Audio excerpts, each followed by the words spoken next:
bulan apa ya kemarin ya? Bulan Juli Agustus itu saya baru masuk ke pendidikan geografi UNES. Oh iya teman-teman kan pas apa namanya itu penyambutan ya ospek kan ketemu ya? Ya. Oh iya. Itu. Iya. Nah itu bulan pertama saya masuk. Jadi kita ya sama-sama lah ya, sama-sama baru di UNES. Terus mungkin ada nggak yang orang Jember berapa banyak di sini? Banyak ya. Terus dari Jawa Timur selain Jember? Oke. Terus yang luar Jawa Timur? Dari mana? Dari Solo. Oh ya, dari Solo. Oke. Ada lagi yang lain mungkin? Bali juga ada. Bali siapa? Dari Bali siapa? Oh, 2 orang ya? Oke, siap. Oke teman-teman, ya sekedar perkenalan. Semoga nanti selama 5 atau 6 pertemuan ke depan kita bisa belajar bareng-bareng gitu ya. Oke, kita masuk ke materi hari ini teman-teman, yaitu adalah batuan malihan atau metamorf. Bahasa Inggrisnya metamorf, bahasa Indonesianya batuan malihan. Batuan yang berubah gitu. Loh, kok batuan bisa berubah Pak? Bisa. Nah, jadi kita masuk ke pengenalan apa itu definisi batuan metamorf. Ya, jadi batuan metamorf adalah batuan yang terbentuk oleh pre-existing solid rocks. Ya. Solid rocks ya atau batuan padat yang eksis sebelumnya, pre-existing gitu ya. Jadi batuan yang awal yang kemudian berubah atau change ya. Kenapa berubah? Karena ada perubahan dari temperatur, pressure, dan shearing stress, suhu, tekanan, dan juga tegangan geser gitu. Kalau saya lihat terjemahnya itu. Oke teman-teman ya, jadi ada batuan padat, metamorf.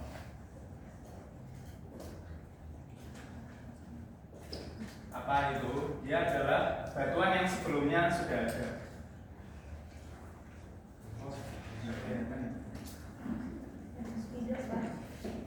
Ada spidol. Oh, saya tidak. Oke, terima kasih.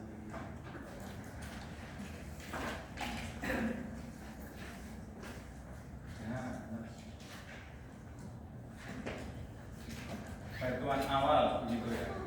Batuan awal. Nah, ngapain batuan awalnya? Batuan awalnya berubah.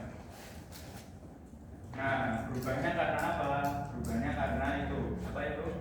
Suhu, namanya tekanan, dan tegangan geser atau shear stress. Nanti saya jelaskan apa itu tegangan geser. Nah, teman-teman, jadi ternyata batuan itu bisa berubah. Seperti layaknya manusia, kita kan berubah dari waktu ke waktu, ya kan? Kita dari kecil kemudian remaja, dewasa, begitu kita mengalami perubahan, changes, perubahan. Perubahannya apa saja? Ya sifat, kemudian secara fisik maupun mental, begitu ya. Mungkin juga secara finansial dan lain-lain.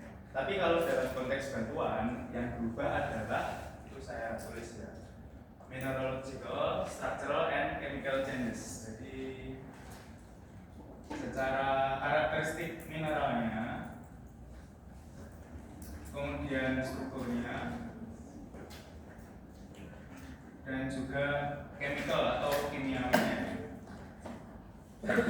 Nah, itulah yang berubah dari batuan. Kenapa kok bisa berubah? Dia berubahnya karena terkena suhu, tekanan, atau tegangan yang menyertainya gitu. Oke. Jadi batuan itu tidak tiba-tiba berubah gitu ya.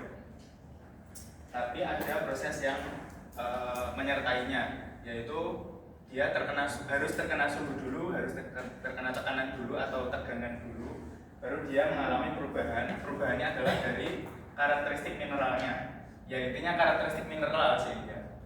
Karena batuan kan tersusun atas mineral-mineral. Ya. Nah, contohnya di gambar di depan ini teman-teman. Jadi ini adalah namanya adalah batuan gneiss ya. Nanti kita bahas gneiss. Gneiss ini dia berasal dari batu lempung begitu. Dia mengalami suhu dan tekanan yang tinggi sehingga menjadi bentuknya seperti yang terlihat di depan, yaitu kalau mau lebih spesifik itu bentuknya itu apa ya, gelap terang gitu. Jadi misalkan ini gambar batuannya gneiss itu ciri-cirinya adalah ada gelap terang, ini gelap ya, kemudian ini terang, ini gelap, ini terang, dan terjadi foliasi namanya, foliasi. Ada yang pernah dengar foliasi? Belum, Pak. Mungkin yang mengikuti apa ya, beauty vlogger ada eksfoliasi. Nah, apa eksfoliasi? Kalau eksfoliasi apa? Pelepasan kulit ya, kulit mati, lupas gitu. Pakai apa? Amplas atau apa? Ya ada alatnya. Ya mirip lah konsepnya. Foliasi ini berarti dia apa ya, berbentuk seperti menjadi lapisan-lapisan gitu, menjadi kulit-kulit gitu. Kalau teman-teman lihat di gambar itu kan tidak hanya yang belang-belang itu, tidak hanya warnanya, tapi secara apa ya, secara fisikal dia itu punya struktur seperti kulit, lapisan-lapisan gitu. Ya. Jadi istilahnya kalau kita apa namanya buka itu bisa tereksfoliasi lah, kalau dibayangkan seperti itu. Nah, tapi nanti akan kita kaji lebih dalam tentang foliasi ini ya. Ini sekarang saya mau mengenalkan dulu tentang batuan metamorf. Nah, terus ada pertanyaan lagi teman-teman. Masih ingat batuan sedimen ya kemarin ya? Batuan sedimen itu karakteristiknya apa? Berlapis-lapis, oke. Mengalami pelapukan seperti pasir, oke. Salah satu yang paling terlihat itu adalah berlapis-lapis ya. Nah, gneiss ini kan juga berlapis-lapis, setuju nggak? Iya. Nah, terus apakah ini jangan-jangan ini batuan sedimen? Gimana menurut? Sebelumnya sedimen. Nah, sebelumnya sedimen terus mengalami ya suhu tekanan dan lain-lain, jadi apa namanya ya gneiss ya. Dia bermetamorfosis. Jadi sebenarnya dia sudah bukan batuan sedimen lagi teman-teman. Ya, meskipun cirinya sama, ya kan, berlapis-lapis gitu, tapi dia ada perbedaan. Dan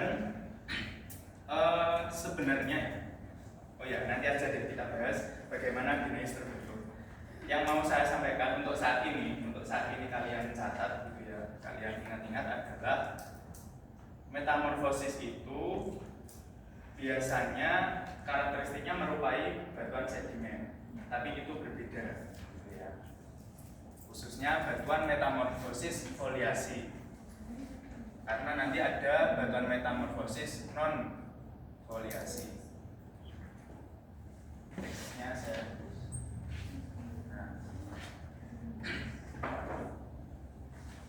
saya ulangi ya. Jadi batuan metamorfosis foliasi itu karakteristiknya sama dengan batuan sedimen, tapi itu bukan ya, itu adalah hal yang berbeda.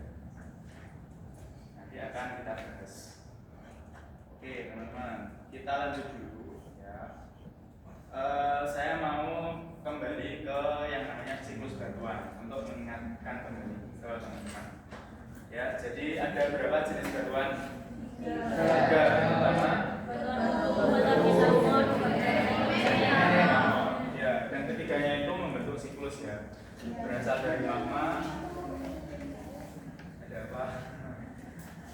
berasal dari magma, kemudian dia cooling ya, membeku menjadi ekstrusif dan intrusif igneous rock. Kemudian uplift ya, terangkat menjadi singkapan outcrop itu singkatan batuan yang terangkat kemudian tersingkap, jadi kita bisa melihatnya terlihat di atas tanah gitu kan, tadinya di bawah tanah, dia terangkat, dia menjadi outcrop atau singkapan. Nah, singkapan ini kemudian mengalami pelapukan, erosi, transportasi dan deposisi menjadi batuan sedimen kan, yang kemarin dibahas oleh Bu Reni. Nah, kemudian karena dia bisa jadi terkubur atau terkompaksi, menjadi sedimen. Nah, untuk menjadi batuan metamorf itu dia terkena yang namanya suhu dan tekanan yang tinggi. Teman-teman, saya tanya, di manakah lokasi di bumi ini yang mempunyai suhu dan tekanan yang tinggi? Gunung. Oke. Ya, jawaban lain. Ini di bumi, oke. Jawaban lain. Apa laut tadi? Di bawah laut ya. Ada lagi yang lain? Gunung, laut, ini bumi. Ada lagi yang lain? Di atmosfer mungkin? Iya, bisa. Bisa ya? Apakah ya? Oke. Jawaban lain? Laut, kemudian di permukaan bumi bisa nggak kira-kira? Di laboratorium. Laboratorium, oke. Laboratorium. Permukaan bumi mungkin? Menurut kalian? Dapur magma, oke. Nah, teman-teman, jadi di manakah lokasi yang punya suhu dan tekanan yang tinggi? Biasanya itu ada di bawah permukaan bumi. Oke. Jadi Earth surface, itu ada tulisan Earth surface. Biasanya itu ada di bawahnya. Kalau yang atas kan permukaan bumi. Singkapan atau outcrop yang sebelah atas itu dia letaknya di atas permukaan bumi, ya kan? Outcrop. Nah, batuan metamorf itu biasanya dia terbentuknya adalah di bawah Earth surface atau permukaan bumi. Di bawahnya. Kenapa kok di bawahnya? Karena di bawah permukaan bumi itu tekanannya tinggi dan suhunya tinggi. Gitu ya. Jadi kalau tadi ada yang menjawab atmosfer, kan saya terbagi. Atmosfer apakah suhu dan tekanannya tinggi? Jawabannya tidak. Tidak cukup tinggi untuk membuat batuan metamorf, begitu maksudnya. Ya. Oke, jadi di mana? Jadi teman-teman saat ini dapat gambaran. Oke, jadi di mana ya batuan metamorf itu terbentuk? Jawabannya adalah di bawah permukaan bumi. Di bawah permukaan bumi itu nanti ada banyak sekali lokasinya. Ada yang di dekat dengan dapur magma, ada yang di dekat dengan zona tumbukan dan lain-lain. Nanti kita bahas. Oke. Ya. Nah, saya masuk ke informasi selanjutnya, yaitu faktor pengontrol. Faktor pengontrol metamorfisme. Maksudnya adalah faktor-faktor yang mempengaruhi bagaimana batuan itu menjadi metamorf. Ada beberapa, kalau di sini ada 1, 2, 3, 4, 5. Ada 5 faktor yang mengontrol metamorfisme. Yang pertama adalah, ya langsung aja yang warna biru lah ya, yaitu adalah parent rock atau batuan asal. Batuan asal dari si metamorf ini. Batuan induk. Sebenarnya bukan batuan induk ya, tapi lebih ke dari mana dia berasal gitu. Apakah sedimen, batuan sedimen, apakah batuan beku gitu, atau batuan ya pilihannya begitu sih, atau batuan metamorf yang lain. Nah, ini juga bisa teman-teman. Batuan yang sudah termetamorfosis kena metamorfosis lagi, itu juga bisa ya. Jadi istilahnya protolit. Lit kan batu ya. Proto itu kan lampau. Nah, asal batuannya itu apa? Itu menentukan jenis batuan metamorf yang dihasilkan. Gitu. Nah, kemudian yang kedua adalah temperatur atau suhu. Suhunya berapa, kemudian apakah suhunya tinggi atau suhunya rendah begitu. Karena setiap tingkatan temperatur itu akan menghasilkan jenis metamorf yang berbeda. Termasuk juga pressure atau tekanan. Sama juga. Dan selanjutnya adalah fluid atau cairan. Tapi dalam hal ini biasanya yang paling berpengaruh adalah air. Apakah ada air di situ, di sekitar situ, gitu ya? Karena ternyata air itu nantinya dia bisa mempercepat proses metamorfisme.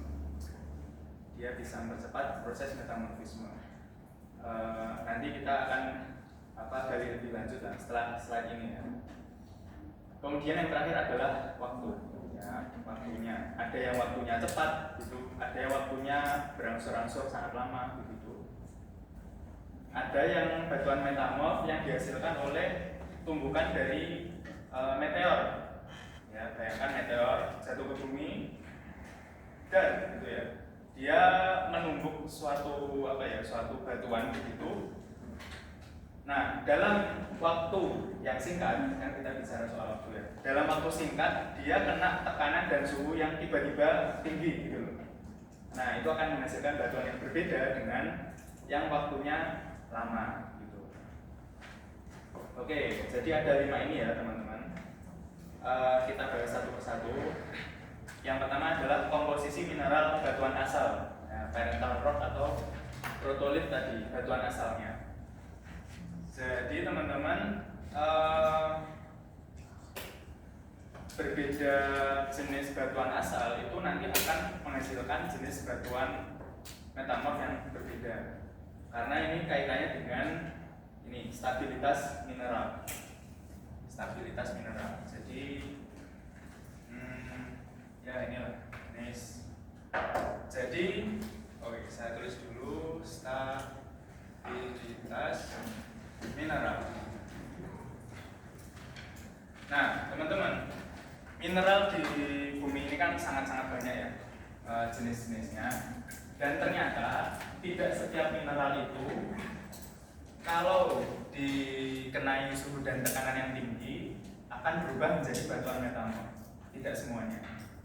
Oke. Pastinya mineral yang akan berubah menjadi metamorf adalah mineral yang stabil gitu, kemudian dia tahan terhadap suhu, ketahanannya terhadap suhu dan tekanan itu sangat tinggi. Ya bayangkanlah mineral, tapi dia itu kalau kena suhu dikit aja dia akan pecah atau hancur. Nah, kan berarti nggak jadi batuan metamorf, ya kan? Jadi ada jenis-jenis mineral tertentu yang dia bisa berubah menjadi metamorf. Oke, kemudian ketika batuan mengalami peningkatan suhu dan tekanan, beberapa mineral akan mengalami reaksi kimia dan berubah menjadi mineral baru. Sementara yang lain mungkin hanya berubah ukuran dan bentuknya saja. Nah, jadi beda-beda beda-beda hasilnya nanti. Kalau mineral, contohnya ini shell itu adalah batuan batu lumpur, Batu dia. batu dari yang clay. Oh, tanah liat. Iya, tanah liat itu. Jadi dia itu kan sedimen, batuan sedimen asalnya. Nah, dia ketika setelah terkena suhu dan tekanan yang tinggi ini akan menyebabkan reaksi kimia, ya, sehingga berubah menjadi mineral baru. Jadi yang awalnya itu clay gitu ya, mineral clay, dia berubah menjadi mineral yang lainnya yang baru.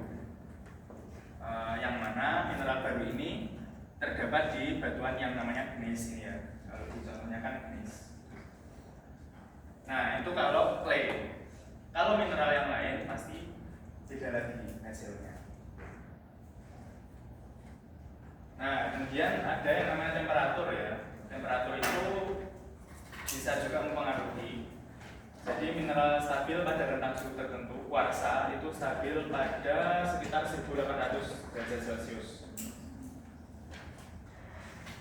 Nah, kalau ada air yang ada di sekitarnya, maka suhu yang suhu batasnya itu akan semakin rendah. Kebanyakan mineral umum itu memiliki batas atas antara 150 dan 1000 derajat Celcius. Salah satu contoh yang menarik teman-teman, ini ada yang namanya mineral namanya Al2SiO5. Al2SiO5 itu ternyata dia bisa berubah menjadi batuan yang berbeda-beda. Ada 3 jenis di sini. Dia dikenal dengan istilah polimorf. Bayangkan kalau teman-teman mengikuti Pokemon itu ada salah satu Pokemon yang bisa berevolusi menjadi Pokemon yang berbeda-beda elemennya. Gimana ya tulisannya? If itu satu Pokemon gitu. Tapi dia kalau kena batu api gitu ya, Firestone, dia bisa berubah menjadi, saya lupa namanya sih. Pokoknya elemen api gitu. Kalau dia terkena air gitu ya, batu air maksudnya, dia berubah atau berevolusi menjadi Pokemon yang punya air dan lain-lain. Nah, Al2SiO5 ini sama, maksudnya dia itu satu mineral, tapi dia bisa berubah menjadi 3 mineral yang berbeda. Tergantung apa? Tergantung sama suhu dan tekanannya. Jadi teman-teman ini diagram ya. Jadi yang bawah itu sumbu X-nya itu adalah temperatur. Yang bawah itu temperatur, yang paling kanan itu 0, paling kiri maksudnya. Semakin ke kanan itu semakin tinggi temperaturnya. Kalau yang sumbu Y itu adalah tekanan. Yang atas itu 0, yang paling bawah itu 3 Pascal. 3 Pascal kan gede banget. Nah, ternyata teman-teman, Al2SiO5 ini dia bisa berubah menjadi hal yang berbeda-beda tergantung sama suhu dan tekanannya. Kalau dia di range yang ini ya, jadi suhunya itu rendah, kan sebelah kiri ya. Sebelah kiri kan berarti dia rendah, relatif rendah suhunya. Nah, dia berubah menjadi cyanide namanya. Kalau dia itu suhunya di tengah-tengah ya, di tengah-tengah tapi pressure-nya itu rendah ya, kan 0 ya, tidak sampai 0,3 ini, dia berubah menjadi andalusit. Nah, kalau dia suhunya tinggi ya, di sebelah sana kan, sebelah kanan itu dia menjadi silikon. Nah, mineral ini dikenal dengan polimorf. Dia bisa berubah menjadi jenis mineral yang berbeda tergantung dengan suhu dan tekanannya. Nah, itu teman-teman. Kemudian saya mau mengingatkan lagi soal Bowen's reaction series. Kemarin sudah dapat ini? Sudah ya, waktu bahas batuan beku ya. Jadi temperatur tinggi ke temperatur rendah. Nah, teman-teman, kalau dia temperaturnya tinggi, ya, suatu jenis mineral itu akan berubah jenisnya atau berevolusi atau bermetamorfosis gitu. Nah, ini masih membahas soal temperatur tadi.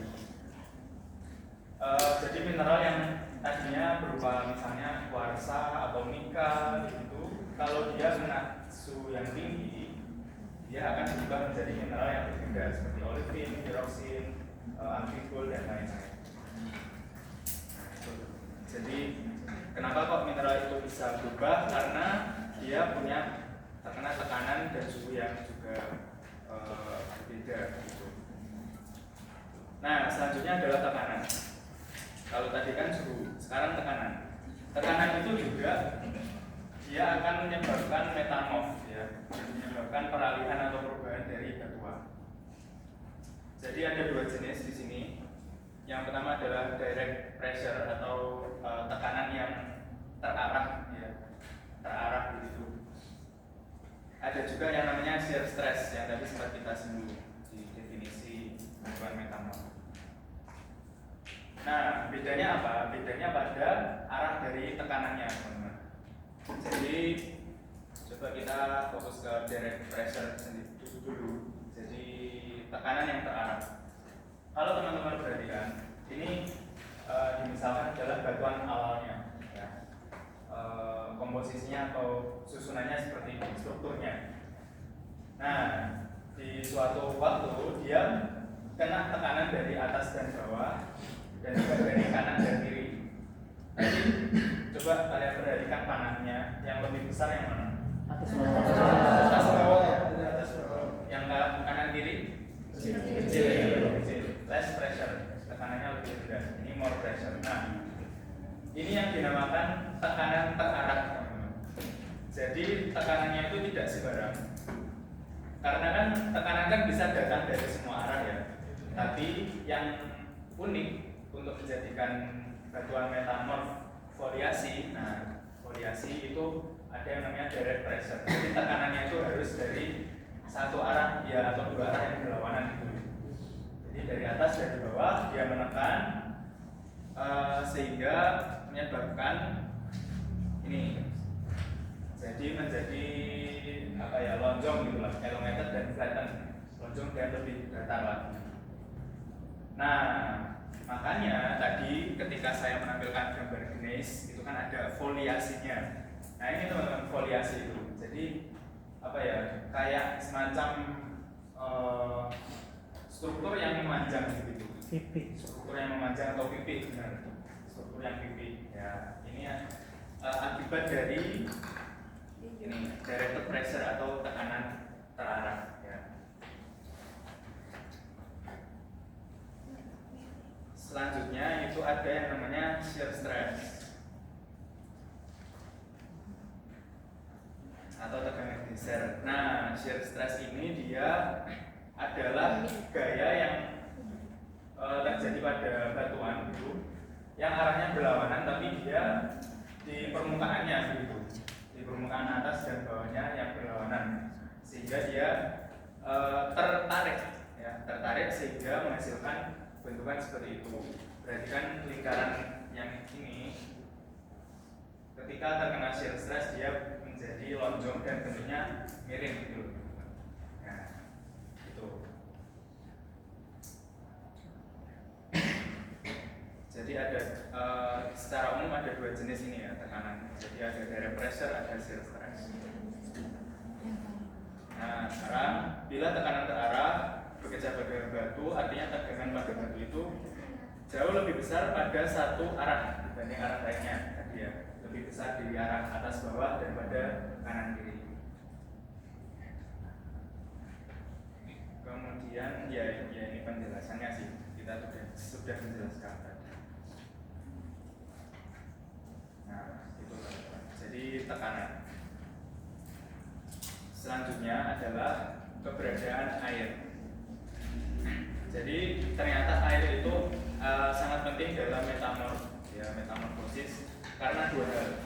Yang pertama, air itu bisa mempercepat pertukaran ion yang terjadi di dalam mineral atau antar mineral sehingga dia mempercepat proses metamorfisme. Jadi kalau ada air di situ dia cenderung bisa lebih cepat. Contohnya seperti di dasar samudra itu kalau terjadi metamorfosis di situ biasanya dia lebih cepat. Nah, kemudian yang kedua itu air yang bersuhu tinggi. Jadi air panas itu biasanya memiliki konsentrasi zat terlarut yang tinggi sehingga dia menjadi media perpindahan ion. Ya lagi-lagi tentang ion sih. Jadi kalau ada air di situ dia bisa lebih cepat prosesnya, lebih cepat proses metamorfismenya. Nah, kalau ada suatu batuan itu terkena air panas ya, itu disebutnya adalah proses hidrotermal. Nah, oke.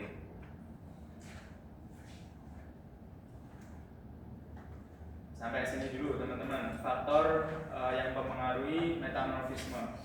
Ada yang ingin ditanyakan? Silakan. Ya.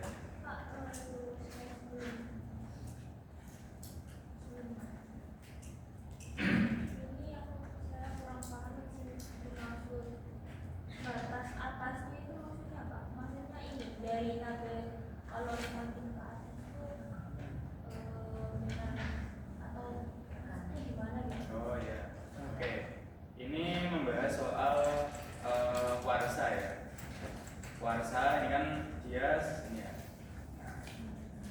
kuarsa itu stabil pada suhu permukaan sekitar 1800.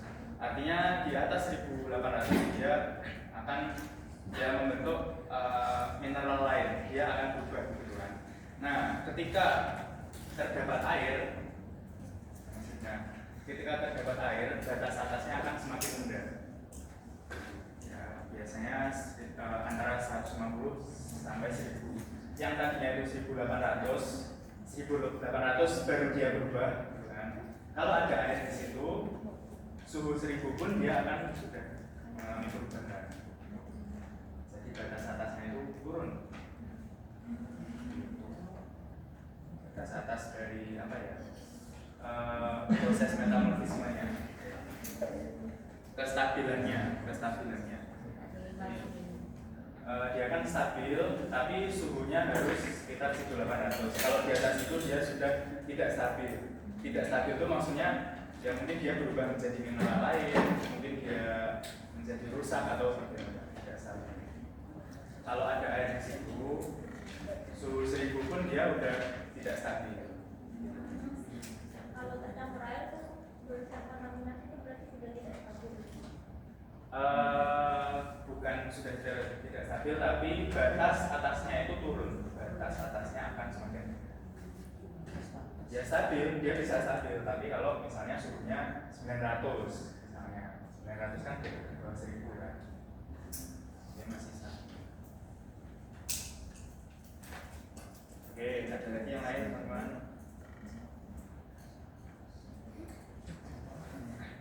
Mas Maulana?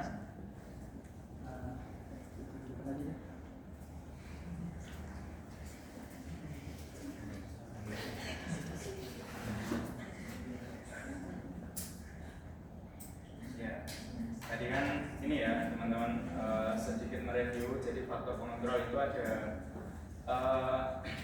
batuan awal, kemudian temperatur, tekanan, adanya air dan juga waktu. Oke, kita lanjut ya. Kita lanjut kepada klasifikasi batuan metamorf. Klasifikasi batuan metamorf.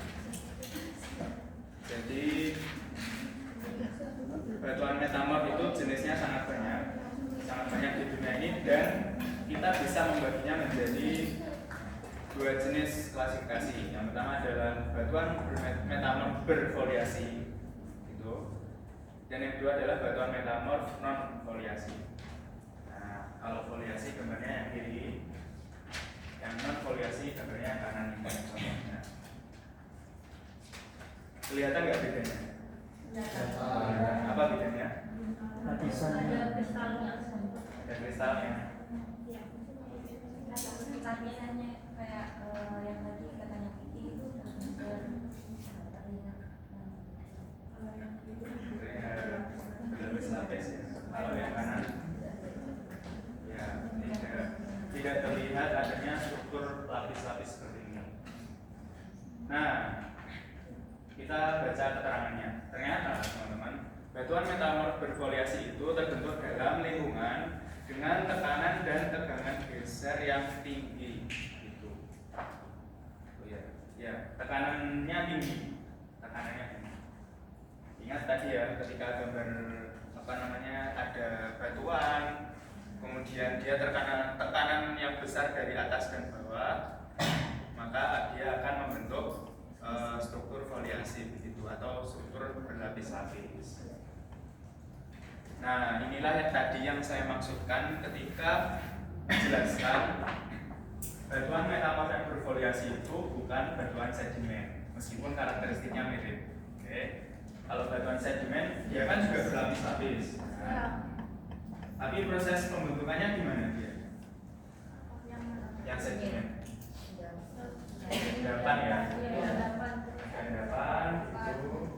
Terus Suhunya tidak tinggi. Suhunya tidak tinggi, oke. Ada kompaksi dan sementasi, ya.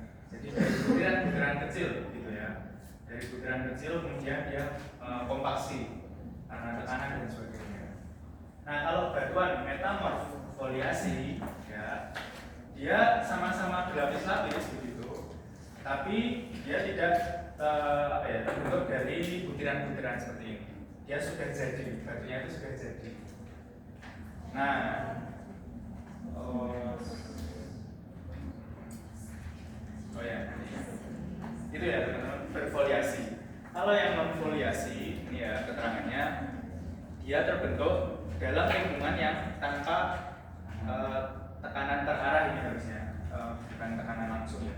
Yang dimaksud adalah directed pressure yang tadi ini loh, directed pressure, tekanan terarah, atau hanya bertekanan rendah. Gitu.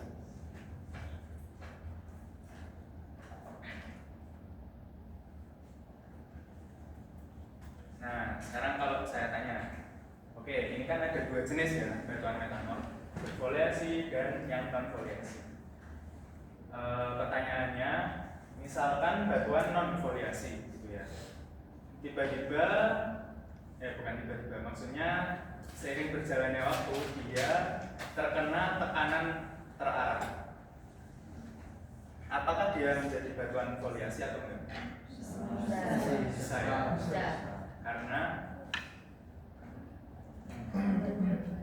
Karena dia apa? Nah, ya, batuan metamorf bisa menjadi batuan metamorf yang lain, gitu ya. Jadi tidak hanya batuan sedimen atau beku yang bisa berubah menjadi metamorf, batuan metamorf tertentu juga bisa berubah menjadi jenis yang lain. Oke, sekarang kita bahas lebih dalam. Kita masuk ke batuan metamorf foliasi dulu. Oke, ini contohnya. Ya, foliasi adalah tampilan berlapis atau berpita, ya, berlapis-lapis yang terbentuk karena adanya tekanan terhadap batuan asal. Contohnya ada 4. Sebenarnya banyak, tapi yang saya tampilkan 4 dulu aja. Yang pertama adalah batu samba atau slate, fillet, kemudian skis dan juga gneiss.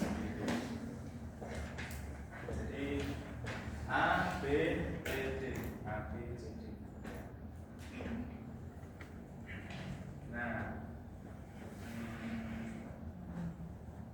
ya kalau teman-teman lihat di sini, semuanya punya alur-alur atau apa ya, berlapis-lapis gitu. Baik itu slate, itu batu samba, fillet, kemudian skis dan juga gneiss.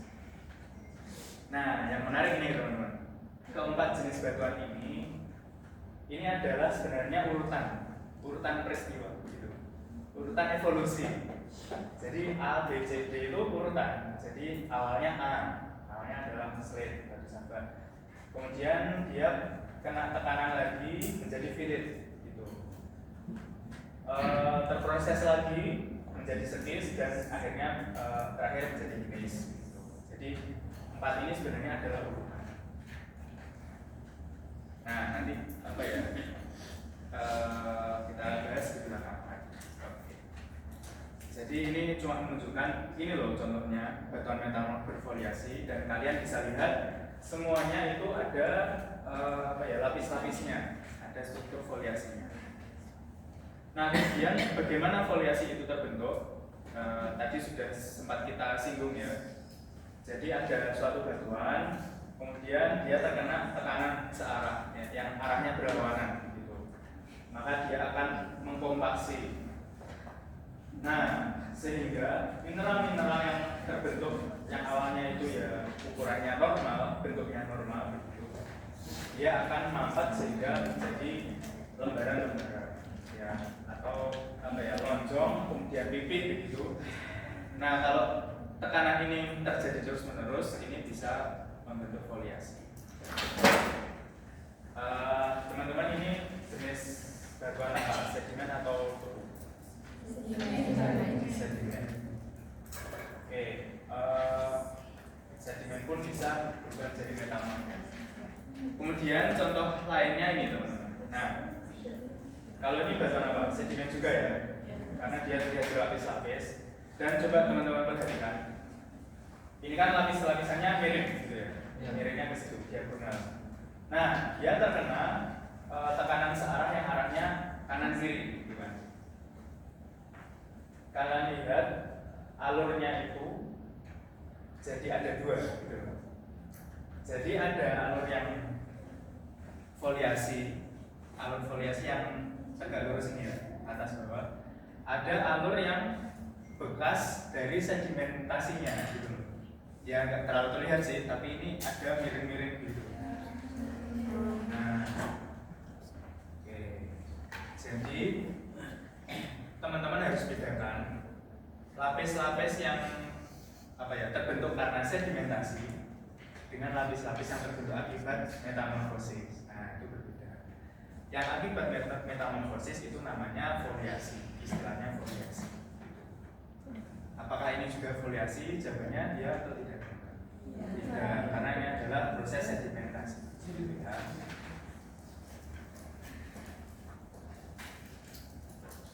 Terus membedakannya gimana, Pak? Ada yang punya ide membedakannya gimana? Ada bedanya nggak? Terlihat bedanya nggak antara lapis-lapis yang sedimen karena apa dan metamorfosis? Kalau menurut saya itu bedanya kalau sedimen kan itu apa berlapis-lapisnya itu jelas. Metamorfosis itu agak gepeng sedikit. Agak gepeng sedikit. Ya, jadi bentuknya itu tidak bulat, tidak bulat sempurna. Ya. Oke. Masuk juga. Dan kalau saya boleh menambahkan ini, kalau foliasi itu dia itu menjadi apa ya? Gimana bahasanya ya? Satu blok tersendiri gitu. Maksudnya kalau sedimen, kalau kita pecahkan itu mungkin apa ya? Dia tidak seperti lapis-lapis begitu. Gimana bahasanya? Coba saya contoh gambar tadi, gambar yang belakang aja.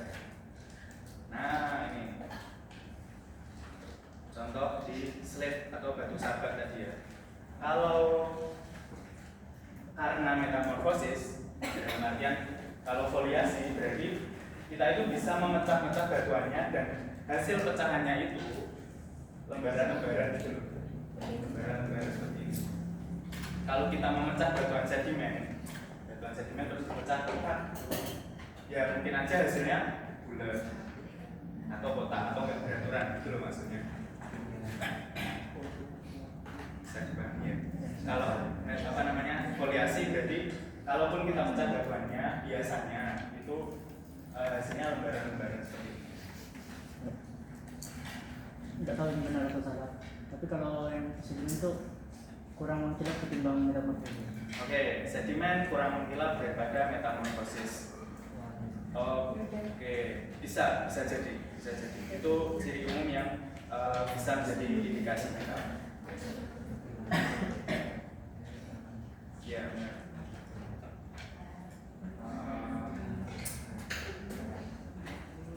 Nah, itu ya teman-teman. Ini masih foliasi atau metamorfoliasi. Kita lanjut.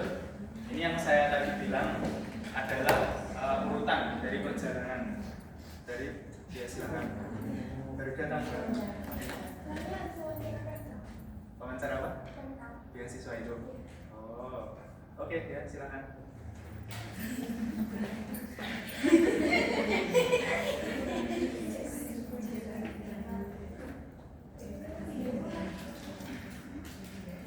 Ya. Jadi ini yang tadi saya bilang 4 ya, ABCD tadi adalah urutan. Yang pertama itu slate, ya, fillet, kemudian skiss dan juga terakhir adalah gneiss. Batuan asalnya adalah shale. Nah ini batuan asalnya. Shale ini termasuk batuan sedimen. Ya, batuan sedimen jadi dari clay ya atau tanah liat. Batu lempung lah, batu lempung. Kemudian dia terkena metamorphism atau proses metamorfosis. Awalnya shale ini menjadi slate atau batu sabak. Kalian bisa lihat dia terjadi perubahan dari struktur fisiknya, jadi dia terjadi foliasi. Nah, dan foliasinya itu kalau kalian lihat slate itu warnanya sama, ya kan? Warnanya seragam gitu. Mungkin kalau gambar lebih jelasnya ini yang sebelah kiri atas ya, slide. Ini kalau kalian lihat kan ya abu-abu yang warnanya seragam. Nah, setelah dia itu kena tekanan yang tinggi lagi, itu dia berevolusi atau bermetamorfosis menjadi film. Nah, film itu dia sudah apa ya? Jadi istilahnya mineral-mineral yang sama, mineral-mineral yang jenisnya sama itu mengumpul menjadi garis-garis itu. Jadi ini teman-teman, kalau slate, misalnya ini batu slate gitu ya, mineralnya itu masih acak, meskipun strukturnya sudah terfoliasi. Tapi ketika terkena tekanan lagi, dia itu mineral yang jenisnya sama itu mengumpul di garis yang sama gitu. Ini mineral A gitu. Terus ini mineral yang berbeda. Terus ini mineral yang beda lagi jenisnya. Jadi dia kelihatan ada alur-alurnya. Mulai kelihatan ada alur-alurnya atau garisnya. Mulai kelihatan ada alurnya. Nah, filit ya, filit. Kemudian terkena tekanan lagi menjadi yang namanya skis. Nah, skis ini dia ya sudah beda lagi seperti itu. Nah, ketika menjadi gneiss, ini yang saya bisa menjelaskan lebih baik ya. Ketika menjadi gneiss, dia itu ada foliasi yang gelap terang, gelap terang, gelap terang. Jadi yang tadinya mineralnya sudah apa ya, memisah gitu ya, mengelompok begini, dia semakin mengelompok lagi dengan karakteristik yang lebih jelas lagi. Jadi yang mineral yang gelap itu berkumpul di satu pita, itu satu foliasi. Kemudian mineral yang terang berkumpul di lembaran yang lainnya.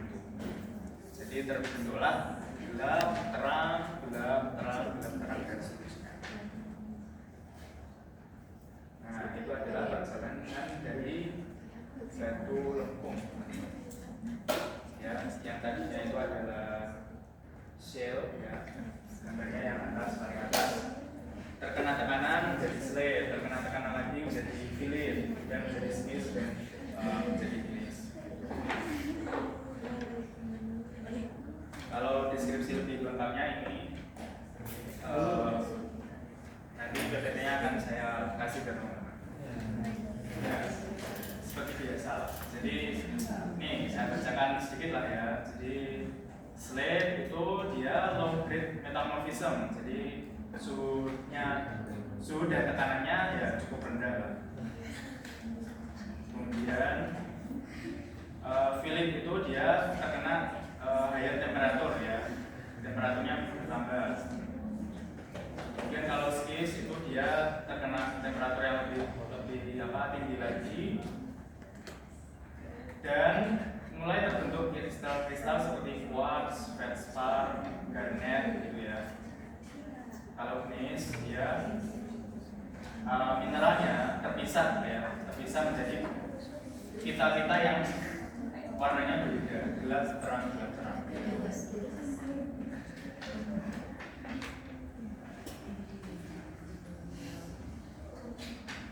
Nah, untuk gneiss dan skis, untuk dua jenis batuan ini, dia bisa terbentuk dari batuan asal yang berbeda-beda, teman-teman.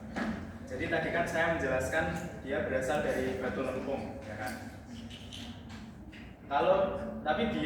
Tapi gneiss dan skis ini juga bisa terbentuk oleh jenis batuan lain seperti mud rock, sandstone atau batu pasir gitu ya. Konglomerat juga bisa.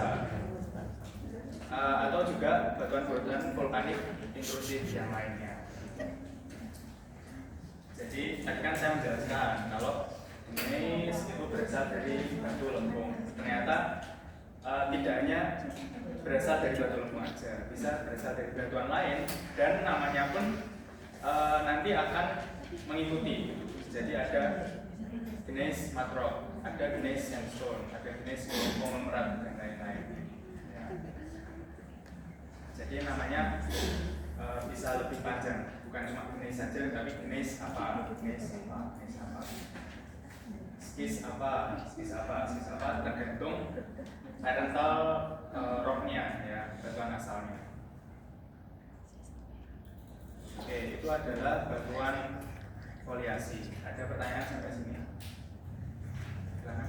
Pak izin bertanya, ini kan kalau batuan foliasi metamor, dia kan terbentuknya di bawah bumi, di dalam bumi. Nah, di dalam bumi kan berarti untuk tekanannya tinggi. Nah, jadi dari batuan ini seperti batu musaba, pirit, sekis dan jenis, ini kan dia kan terus berevolusi. Nah, itu berevolusi dari penjelasan dengan tekanan. Nah, tekanan itu bukan berarti mereka tidak melebur seperti itu, atau hanya terus berevolusi terkena tekanan, namun tidak ada peleburan sama sekali. Ya, oke. Pertanyaan yang menarik.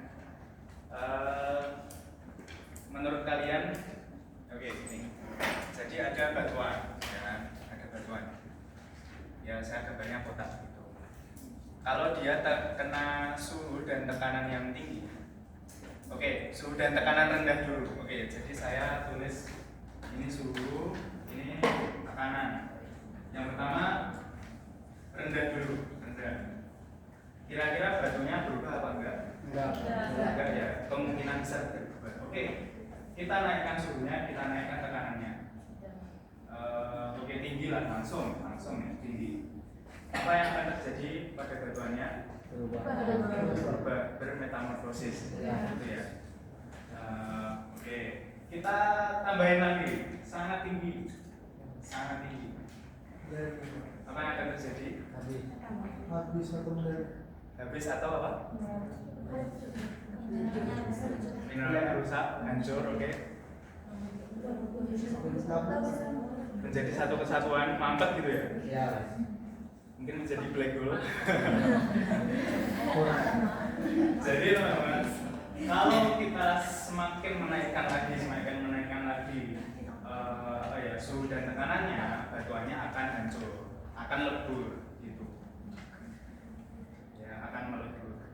Meleburnya menjadi apa? Ya bisa jadi menjadi magma lagi. Ya, siklus batuan tadi teman-teman. Saya balik ke slide yang rock cycle. Nah, jadi ada jalur dari metamorphic rock, dia melting itu maksudnya dia suhunya sangat tinggi gitu. Iya, ya. Maksudnya terkena suhu yang sangat tinggi sampai dirinya sendiri tidak kuat gitu loh. Melebur ya, dia akan melebur menjadi magma lagi gitu. Jadi batuan metamorf ini ya range-nya ya sini lah kira-kira ya, tinggi. Mungkin ada yang di sini juga bisa jadi. Ya bukan rendah sih, sedang gitu ya, sedang. Gitu teman-teman. Kalau dia terkena suhu dan tekanan yang lebih tinggi lagi, dia tidak kuat, hancur, melebur.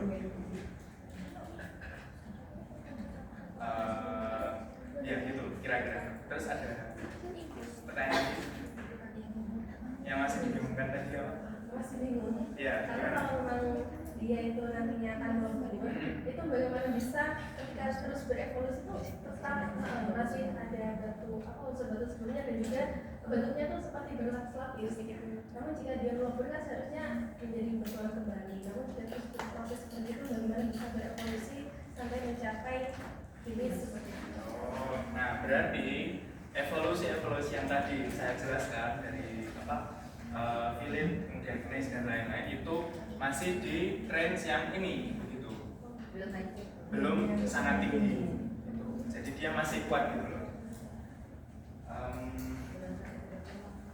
Ya, jadi mungkin mana ya yang inilah kira-kira ya. Jadi kan low temperature, high temperature. Nah, ketika misalnya quartz di sini, quartz itu mendapatkan suhu yang sangat tinggi, dia bisa saja menjadi olivin, peroksid dan kawan-kawannya. Tapi ketika temperaturnya lebih ditinggikan lagi ya udah selesai gitu, maksudnya melebur lagi. Berarti artinya evolusi yang tadi kita jelaskan ini ya ABCD itu ya masih dalam tahap atau dalam range yang bisa dia tahan.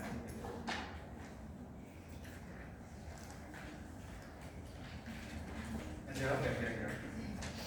Nggak apa-apa, kalau ada yang belum lagi. Terus kalau dia itu hanya terkena tekanan seperti itu, yang maksimal lah ya Pak ya, tidak sampai melebur. Nah itu bagaimana bisa mineral yang ada di sebelah sini itu misalnya, terus dia terkena tekanan terus itu bisa menumpuk itu atau mengumpul di satu tempat. Bisa kumpul di satu tempat. Kan kalau yang seperti yang sudah dijelaskan itu jenis itu kan dia setiap mineralnya bisa tersusun sesuai dengan statusnya. Oh, oke. Kenapa kok bisa membentuk apa pita yang gelap terang gitu ya? Asik. Ya ini karena nantinya mineral itu dia akan mengumpul dengan yang sejenis gitu. Jadi gimana ya? Oh gini deh. Jadi kan ketika misalnya menjadi slate gitu ya. Slate ini kan seragam gitu kan, seragam. Nah mungkin ada saatnya selama berjalannya waktu ada mineral-mineral lain yang masuk ke situ, ke sela-sela ini, ke sela-sela batuan-batuan yang ya ada ini kan foliasi kan berarti ada sedikit celah untuk masuk mineral ke situ. Nah bisa jadi itu kan berarti jenis mineral yang berbeda gitu kan. Nah ketika berevolusi mineral yang berbeda itu kemudian terkena tekanan dan menjadi pita yang hitam misalnya atau pita yang putih gitu. Jadi mungkin asalnya dari situ sih. Kira-kira itu ya. Oke, siap. Oke, ada lagi teman-teman yang lain silakan terkait metamorfoliasi. Ini masih yang foliasi. Gitu. Kalau tidak bisa lanjutkan ya.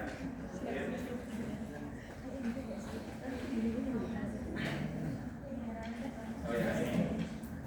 Sekarang masuk ke batuan metamorf non foliasi atau yang tidak berlembar-lembar, tidak berpita-pita seperti ini.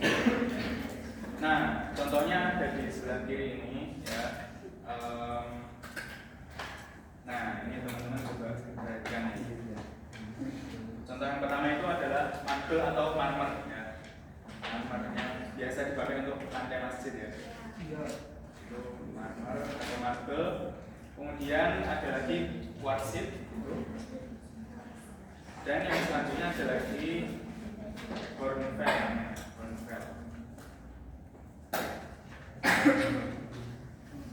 Dari sini ada yang aneh gak?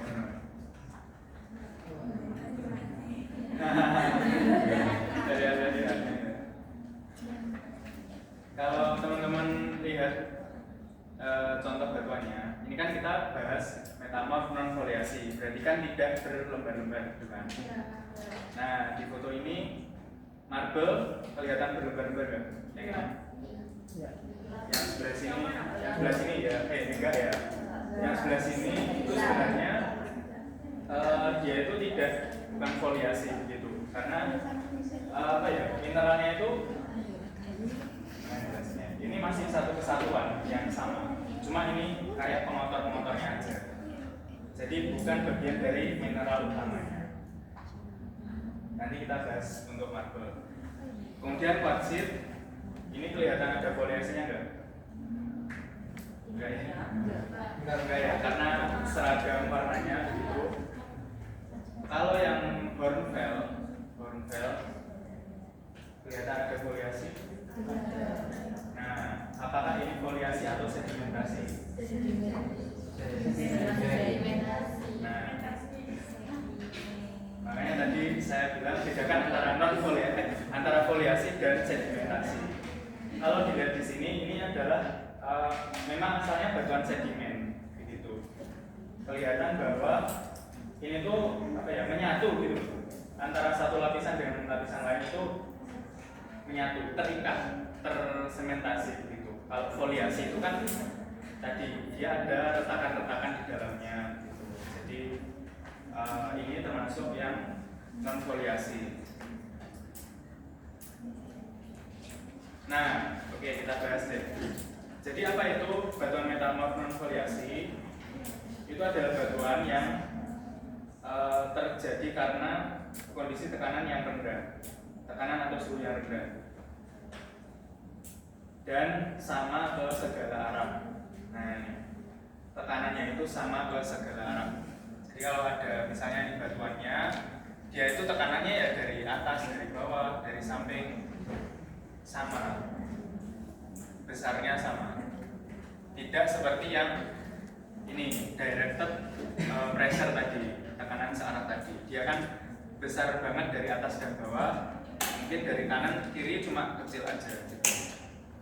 Kalau yang non foliasi dia searah, sama di berbagai arah gitu, sama ke segala arah. Nah, dan umumnya hal ini terjadi karena batuan tersebut tidak terkubur cukup dalam.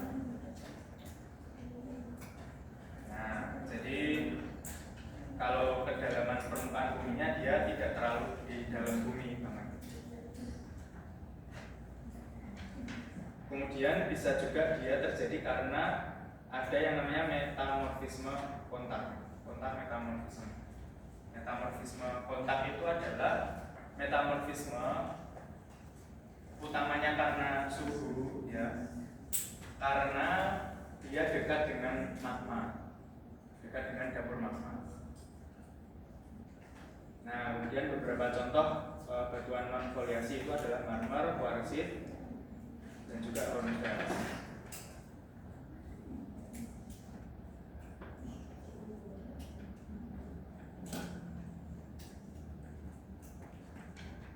Oke, kita bahas satu persatu. Yang pertama adalah marmer.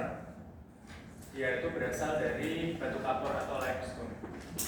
Batu kapur. Jadi misal ada perbukitan kars atau yang lain, itu marmer itu bisa terbentuk di daerah tersebut, ya, karena tekanan dan suhu tapi tidak terlalu tinggi, dia bisa menghasilkan marmer. Kemudian kristal kalsit yang tadinya ada di kapur itu mengalami rekristalisasi, ya, membentuk kembali menjadi blok yang lebih besar. Kemudian struktur sedimen yang ada itu mungkin juga hancur. Nah, kemudian ini tadi yang saya sempat jelaskan. Jadi ada marmer yang warna putih bersih, ada yang marmer yang warnanya tidak putih seperti itu. Pada dasarnya marmer itu kan berasal dari limestone, ya, kapur. Batu kapur itu kan ya karena asalnya putih, jadi hasil metamorfosisnya itu pun juga putih. Nah, tapi ketika marmer itu atau batu kapur itu mengandung pengotor seperti lempung, silika atau magnesium pengotor, ya, marmer tersebut dapat memiliki campuran warna yang lain. Contohnya seperti yang gambar kanan bawah ini. Nah, kenapa kok ini tidak dikatakan berfoliasi? Karena sebenarnya alur-alur yang pengotornya itu cukup random, teman-teman. Ya, ini kebetulan terlihat bergaris. Tapi coba kalian ingat-ingat lagi, pernah ke masjid mana atau pernah ke tempat mana yang ada marmernya? Ya, kan ada warna-warnanya hitam-hitam gitu kan? Apakah itu garis-garis begitu? Kan kadang tidak, ya kan? Ini cukup random. Nah, kebetulan memang yang di gambar ini terlihat ya garis gitu lah. Tapi sebenarnya random gitu. Kenapa bergaris? Mungkin bisa jadi karena tadi kan tekanan ke segala arah sama. Mungkin ada tekanan yang dari atas, yang dari bawah itu cukup tinggi, tapi tidak setinggi, ya, cukup tinggi sehingga komposisi dari pengotornya itu menjadi bergaris-garis gitu. Bisa jadi. Tapi pada dasarnya marmer itu ya segala arah sama tekanannya. Dan pengotor-pengotornya itu ya dia tempatnya acak gitu. Jadi tidak dikatakan bervariasi. Oke, kita lanjut. Selanjutnya adalah kuarsit kuarsit adalah metamorfosis dari batu pasir. Nah, kuarsit ini didominasi oleh kuarsa dan dalam banyak kasus butiran kuarsa ini bergabung dengan silika tambahan. Seringkali mengandung beberapa mineral lempung, feldspar atau fragmen titik sehingga kuarsit dapat mengandung pengontrol juga. Nah, jadi kuarsit itu terbentuk dari batu pasir dan dia itu lokasinya tidak terlalu dalam, berada di permukaan bumi sehingga tidak terbentuk yang namanya foliasi. Kalau strukturnya seperti ini, jadi batuan-batuan metamorf yang non foliasi itu, kalau teman-teman lihat itu tidak berpita-pita begitu. Jadi susunan mineralnya pun dia cukup random. Ada putih di situ, ada yang diselingi dengan hitam, ada yang abu-abu, dan itu susunannya cukup random, ya, cukup acak. Nah, begitu juga dengan tadi ya marmer. Kalau teman-teman lihat susunan mineralnya ya acak gitu. Sebagian besar berwarna putih, tapi ada juga mineral yang warnanya kuning, biru dan sebagainya. Nah, kemudian yang selanjutnya adalah hornfels. Ingat tadi hornfels ini memang adalah batuan sedimen, sehingga tampilannya itu ya berlapis-lapis, tapi itu bukan foliasi. Nah, ini hornfels biasanya terbentuk selama metamorfisme kontak batuan sedimen seperti berlumpur atau batuan vulkanik lainnya.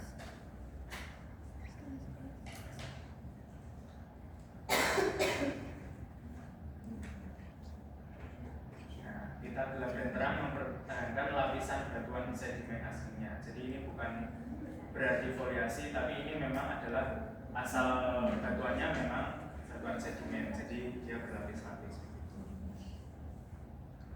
Kalau kita lihat mineralnya, susunan mineralnya seperti apa? Ya ini cukup acak, gitu. Cukup acak. Kemudian kita tidak melihat, oh ya, kalau di bagian atas itu kan ada yang warna gelap yang segaris gitu ya. Kalau kalian lihat, nah itu bukan berarti itu berfoliasi, tapi memang batuan yang awalnya itu ya memang berlapis. Jadi memang urutannya dia segaris begitu. Foliasinya tidak apa. Dan prosesnya ya untuk hornfels ini adalah dia disebut dengan metamorfisme kontak. Metamorfisme kontak nanti kita bahas. Metamorfisme kontak. Kontak itu maksudnya kontak dengan dapur magma atau sumber magma yang lain.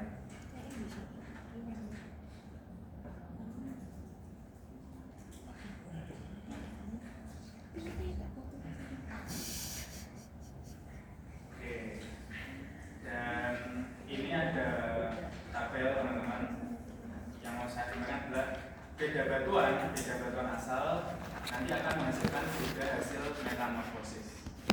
Ya, jadi yang sebelah kiri itu adalah batuan asalnya, ada matrop, ada granit, ada basalt, sandstone dan juga limestone dan kalsium. Kemudian yang dari sini ke kanan itu suhunya, ya ini very low, ini low, sampai ke kanan itu sangat tinggi, di atas 550 derajat Celcius. Dan kalau kalian lihat masing-masing jenis batuan asal itu akan punya produk yang berbeda-beda, ya kan? Tergantung kategori dari suhunya yang mengenainya.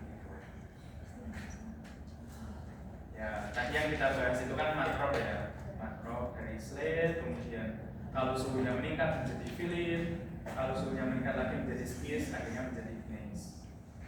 Kalau granit ini suhu rendah sampai medium dia tidak terjadi apa-apa. Oh, berarti mineral dari granit itu memang cukup stabil. Baru setelah dia terkena suhu yang sangat tinggi, dia menjadi granit gneiss. Nah, sama-sama gneiss tapi granit ya, bukan gneiss yang matrop. Karena tadi gneiss bisa terbentuk dari batuan asal yang berbeda-beda. Ada yang matrok, ada yang granitis, igneous, ada yang amphibolic juga. Nah, sandstone juga sama.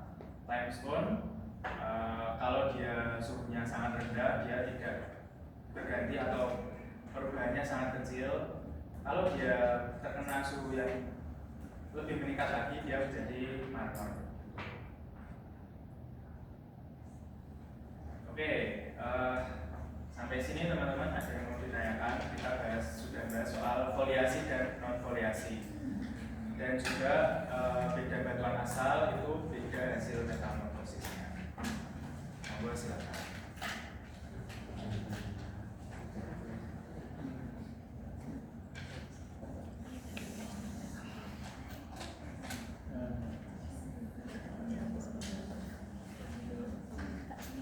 Ya, ada pertanyaan. Sudah pusing apa belum teman-teman? Pusing. Berarti kalian belajar. Iya, Pak. Belajar. Boleh, aku ke Mas Maulana dulu. Terkait tekanan tadi. Ya. Kalau foliosis itu kan tekanan atas bawah. Nah, tadi kan ada satu lagi tekanan yang biasanya Shear stress. ya stress. Ya. Itu kan gimana? Kalau dilanjutin kan tadi bentuk awalnya kan begini. Iya. Kalau dilanjutin itu kan Miring. iya tambah mirip. Nanti bentuknya itu jadi bulat atau gimana? Nanti bentuknya menjadi lonjong dan bisa menjadi foliasi juga. Gitu. Jadi ada. Oke, terima kasih pertanyaannya ya. Jadi shear stress ini yang bawah. Apa namanya? Yang tadinya ini ya, misalnya lingkaran kan ya bentuknya bulat. Apa yang terjadi ketika dia terkena shear stress? Dia menjadi lonjong dengan arah yang miring. Nah, apakah kalau diteruskan dia bisa menjadi foliasi? Ya bisa juga, bisa jadi. Karena kalau diteruskan dia akan dia berbentuk lapisan-lapisan juga sama dengan pressure. Nah, terus itu pas ada yang ketiga itu. Ketiga, Yang segala arah itu. Bukan yang segala arah ini ya. Nah, itu khusus untuk non foliasi. yang ini ya. Iya, khusus untuk foliasi. Kalau shear stress itu dia bukan segala arah sama besar seperti ini, tapi dia berlawanan arah, cuma dia tidak langsung ketemu tapi ke permukaannya gitu. Kalau di dunia nyata kan lebih kompleks dari ini ya. Iya, lebih kompleks dari itu. Nah, seperti itu. Mungkin yang shear stress itu bisa digabungin sama yang atas itu. Digabungin. Iya, maksudnya ada tekanan. Jadi tekanannya begini, bukan begini. Oh. Nah, tekanan ini. Direct pressure dicampur dengan shear stress. Dicampur dengan shear stress gitu ya. Itu mungkin jadinya seperti itu. Jadinya seperti ini. Ya. Bisa jadi. Tapi kalau yang ini kenapa berbeda? Karena tekanan dari setiap arah itu besarnya cenderung sama. Gimana Mas? Atau saya yang belum menangkap pertanyaannya ya?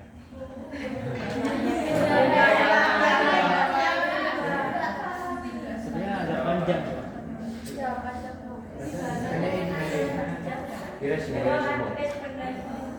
Oke, jadi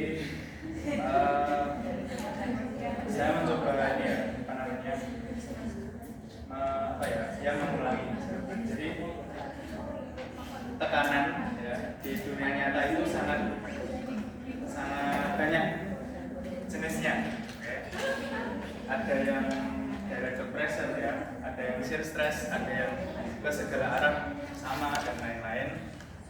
Dan apakah di dunia nyata hanya itu saja atau lebih kompleks? Jawabannya lebih kompleks, sangat kompleks malahan. Jadi bisa jadi satu batuan itu terkena direct pressure juga ada, direct pressure ya, direct pressure. Tapi juga dia kena shear stress juga gitu. Jadi kesini juga dia ada tekanan. Ya bisa jadi.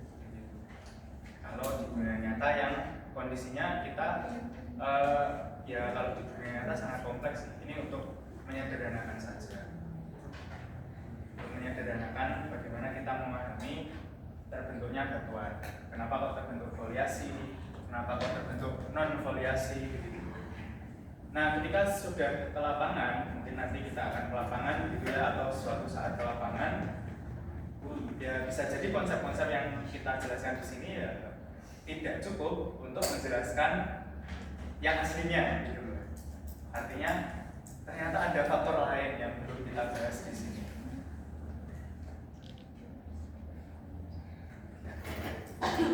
Gimana Mas Maulana? Sementara itu ya, mungkin untuk lebih detailnya saya belum bisa menjawab saat ini. Mungkin kita bisa diskusi waktu yang lain. Oke, siap.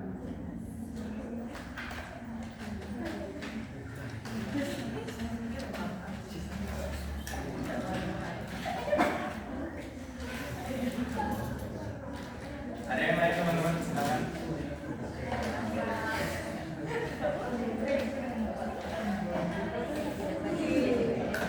Minggu depan jadi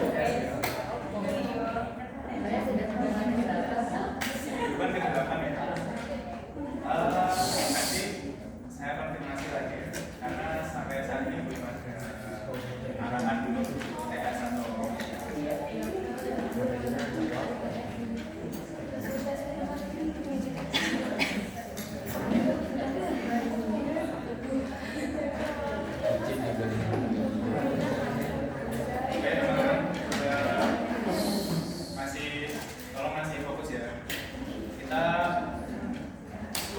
akan selesai, tapi karena waktunya tinggal 6 menit lagi, sebenarnya saya ada materi tambahan yang ini teman-teman. Intinya adalah saya mau mengenalkan di mana saja sih lokasi metamorfisme itu. Kan bumi ini sangat luas ya. Apakah di seluruh bumi terjadi metamorfisme? Jawabannya nah, untuk menjawab di mana saja lokasi metamorfisme, ada di gambar ini ya, A, B, C, D, dan E. Untuk penjelasannya ada di slide-slide yang selanjutnya. Dan tadi yang sempat kita singgung adalah metamorfisme kontak yang E. Ya, metamorfisme D.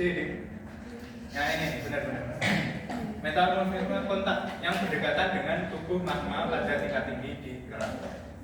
Jadi ada dapur magma, ya kan? Dapur magma ini pasti memiliki suhu yang sangat tinggi, ya kan? Nah, suhu yang sangat tinggi ini dia mempengaruhi batuan di sekitarnya yang berkontak dengan dia, makanya namanya metamorfisme kontak. Terus ada yang lain kayak metamorfisme zona subduksi, ini zona subduksi yang C. Ada yang di dasar samudra, seafloor, gitu ya. Ada yang regional metamorfisme. Nah, satu poin lagi yang mau saya sampaikan adalah, coba fokus dulu ya. Ini mendekati akhir pertemuan ya. Jadi satu poin lagi yang mau saya sampaikan, kita kembali ke sini. Suhu tekanan, ada rendah, ada tinggi, ada sangat tinggi. Oke. Nah, dan suhu dan tekanan ini menyebabkan hasil metamorfisme yang berbeda. Kalau tinggi maka hasilnya ini, kalau rendah maka hasilnya itu. Ya. Tadi kita sudah bahas foliasi itu berarti ada tekanan yang tinggi di arah yang berlawanan. Kalau non foliasi, ingat tadi tekanannya tidak terlalu tinggi, ya rendah lah. Nah, teman-teman, berkaitan dengan lokasi. Oke, berkaitan dengan lokasi, kita bisa membedakan mana lokasi-lokasi yang tekanannya tinggi dan mana lokasi-lokasi yang tekanannya cenderung rendah. Kalau rendah, ya tekanan yang rendah berarti dia cenderung berada di permukaan bumi, dekat dengan permukaan bumi. Oke. Dan tidak ada struktur tektonik yang aneh-aneh. Maksudnya ya misalnya di sini gitu ya, di dataran atau gimana, bukan di subduksi, zona subduksi kayak gini. Kalau di zona subduksi, kemudian yang sini regional metamorphism itu dia tekanannya tinggi dan suhunya tinggi. Jadi intinya yang mau saya sampaikan adalah dengan teman-teman mengetahui lokasinya dan mengetahui kalau di sini tekanannya tinggi, suhunya tinggi. Kalau di sini tekanannya tinggi, suhunya tinggi. Kalau di sini suhunya rendah gitu. Kalau di sini apa? Di sini apa? Dengan mengetahui itu, kalian bisa memperkirakan batuan metamorf mana yang terdapat di sini. Batuan metamorf mana yang terdapat di sini. Jenis-jenisnya itu. Yang di situ, yang di situ. Tuh. Nah, sayangnya satu pertemuan tidak cukup untuk menjelaskan itu semua. Gitu ya. Jadi setelah saya tutup kelas ini, nanti teman-teman bisa explore lebih dalam yang konsepnya sudah saya berikan ke kalian. Gitu ya. Oke, sip. Juga kita akhiri ya.